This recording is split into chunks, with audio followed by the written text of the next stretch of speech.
miliki. Setiap anak-anak Tuhan harus bertumbuh, saudaraku, bertambah-tambah dewasa.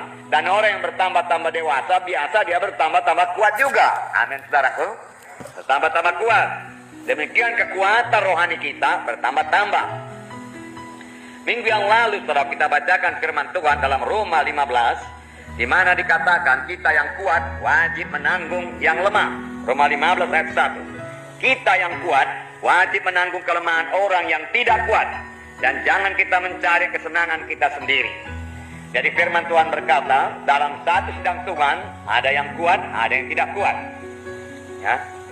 Jadi Tuhan membedakan. Dan firman Tuhan berkata, yang kuat ini harus menanggung yang lemah atau yang tidak kuat. Ya. Yang lemah ini, saudaraku, banyak kali berjalan dalam kehendak daging. Dia tidak berjalan dalam roh. Dan bisa saja dia menyakiti anak Tuhan yang lain. Tetapi anak Tuhan yang lain yang kuat itu segera memaafkannya. Dan kalau boleh, saudaraku, menasihatinya dengan kasih. Itulah yang dimaksud dengan ayat ini, di mana yang kuat menanggung yang lemah. Dan itu perlu, saudaraku, bagi yang lemah, saudaraku, supaya dia juga bertambah mengerti jalan Tuhan. Dan perlu bagi yang kuat, supaya dia bertambah-tambah kuat.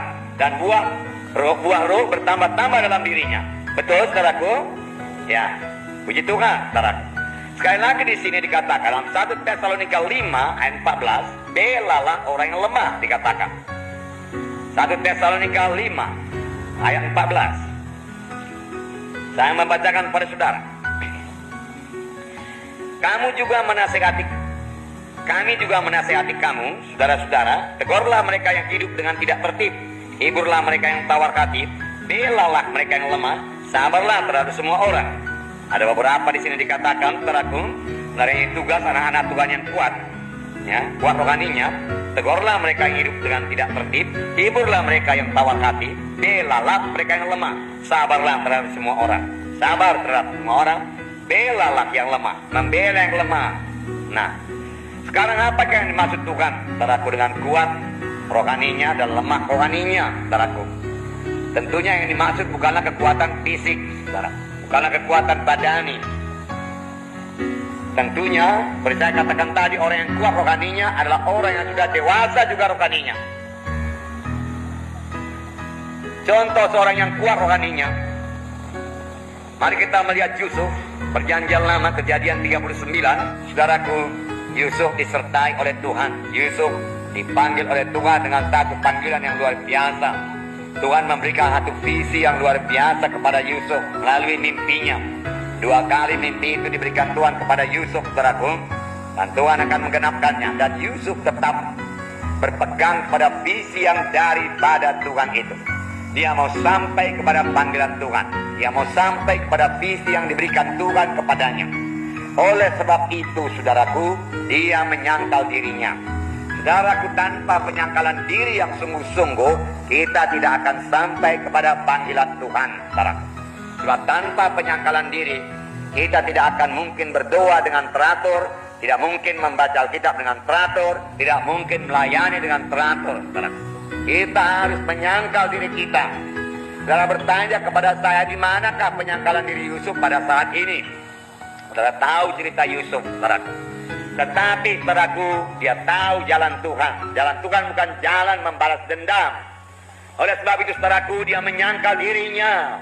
Dia kuat rohaninya, saudaraku. Dia tidak pikirkan, saudaraku, untuk membalas dendam kepada saudaranya.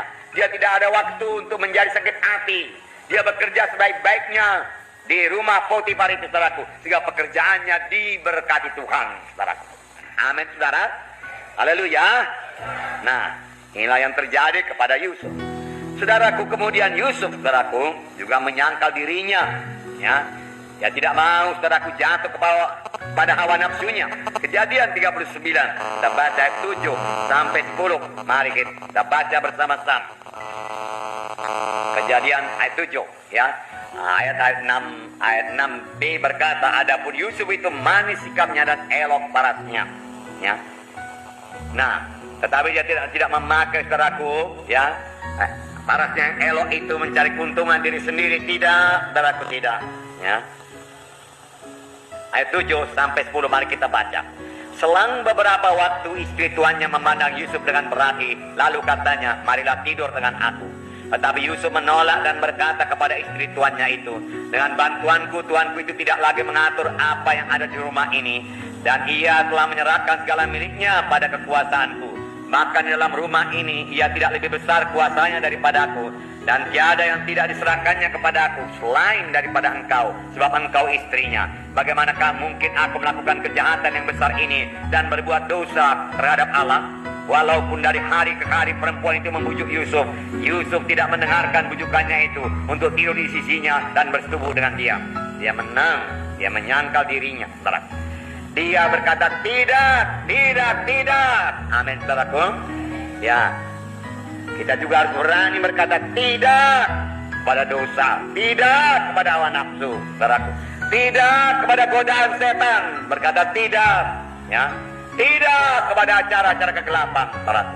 Tegas berkata tidak, dan tidak berarti tidak, saudaraku. Tetapi saudara akan menerima aniaya, ya. Sama seperti Yusuf, tidak menjadi persoalan padanya. Mari kita lihat Kejadian 39 ayat 20, ya.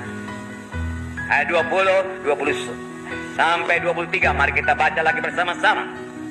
Lalu Yusuf ditangkap oleh tuannya dan dimasukkan dalam penjara, tempat tahanan raja dikurung.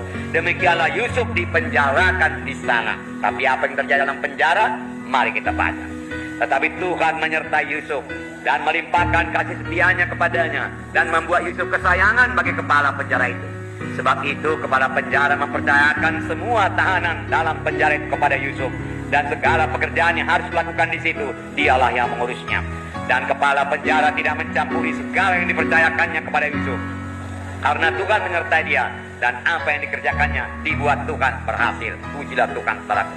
Yang menyangkal diri ini, yang berjalan dalam kebenaran Tuhan, kesucian Tuhan, dibuat Tuhan berhasil. Amin, saudaraku.